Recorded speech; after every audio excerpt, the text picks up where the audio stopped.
Hi guys, fact number 1. కేవలం ఒక గంట పాటు హెడ్ఫోన్స్ని ధరించడం వల్ల మీ చెవిలో బ్యాక్టీరియా 700 రెట్లు పెరుగుతుంది.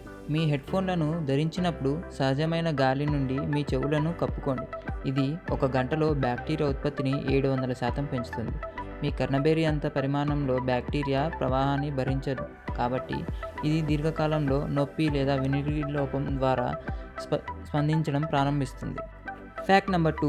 చాలా లిప్స్టిక్స్లో ఫిష్ స్కేల్స్ ఉంటాయి. తయారు చేయబడిన చాలా లిప్స్టిక్స్లు పేర్లు ఎసెన్స్ లేదా పిరియల్లెసెస్ అని పిలువబడే ఫిష్ స్కేల్స్ యొక్క ఉప ఉత్పత్తి.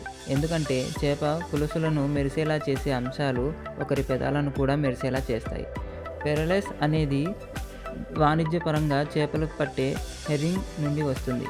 సింథటిక్ వెర్షన్లు కూడా అందుబాటులో ఉన్నాయి, కానీ అవి విస్తృతంగా ఉపయోగించబడవు. Fact number 3. వేలిముద్రల మాదిరిగానే ప్రతి ఒక్కరి నాలుక ముద్రలు భిన్నంగా ఉంటాయి. వేలిముద్రల వంటి ప్రతి ఒక్కరికి వేరువేరుగా నాలుక ముద్రలు ఉంటుందని మీకు తెలుసా? మన నాలుక ముద్రలు కూడా ప్రత్యేకమైన గుర్తులను కలిగి ఉంటాయి. పరిశోధకుడు డేవిడ్ జాంగ్ నివేదించినట్లుగా మన నాలుక యొక్క కొనకు ప్రత్యేకమైన శారీరక ఆకృతి మరియు రేఖాఘనతి ఆకృతి కలిగి ఉంటుంది. దానిని ధృవీకరణ ప్రయోజనాల కోసం ఉపయోగించవచ్చు.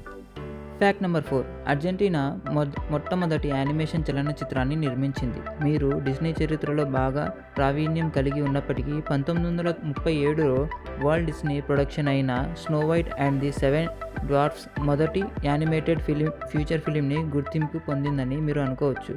అయినప్పటికీ అర్జెంటీనా 20 సంవత్సరాల క్రితం పూర్తి నిడివి గల యానిమేటెడ్ చలనచిత్రాన్ని నిర్మించింది. Guinness book of world records ప్రకారం ఎల్ అపోస్టోల్ అనే పొలిటికల్ సెటైర్ 70 నిమిషాల వ్యవధిని కలిగి ఉంది మరియు 58,000 డ్రాయింగ్లతో రూపొందించబడింది ఈ చిత్రం.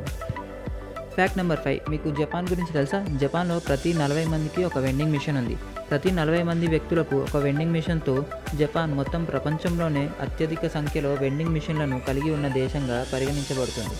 వారిలో ఎక్కువ మంది వివిధ రకాల పానీయాలను విక్రయిస్తారు. అయితే కొందరు ఐస్ క్రీమ్లు, నూడిల్స్ మరియు డిస్పోజల్ కెమెరాలను కూడా అందిస్తున్నారు ఈ వెండింగ్ మిషన్ ద్వారా.